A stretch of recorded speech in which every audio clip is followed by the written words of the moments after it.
Ayan, okay. So, naman po ang tawag natin dito. Baliktaran. Alam na baliktaran.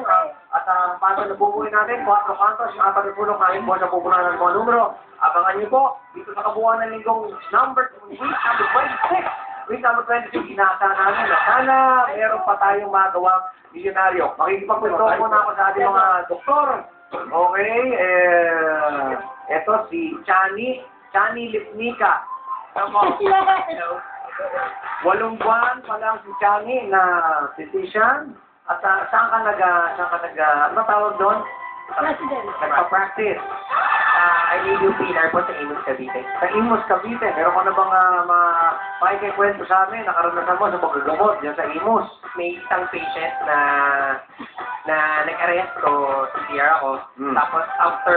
Pag CPR mo sinabi, ano to, yung meron ba automatic resuscitation o bomba lang ng ano? yung mayroon siyang tube, yung tube. tube sa bibig. Tapos, CPR ka. Ano nangyari? Na-revive siya. Pero after 5 minutes na wala rin.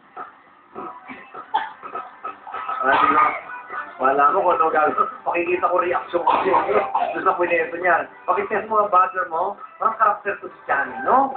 Diba? Kwento mo ba naman yung pumatay? Okay, Ina naman tayo. Hello, Ina. Dr. Ina Luciana. At si Ina naman ay, physician sa ospital ng Muntinlupa. Okay. Tapos kung ano, ikaw naman, anong bigyan mo naman kasi ng konting kwento? Di ba, ano ka physician? So, mga bata,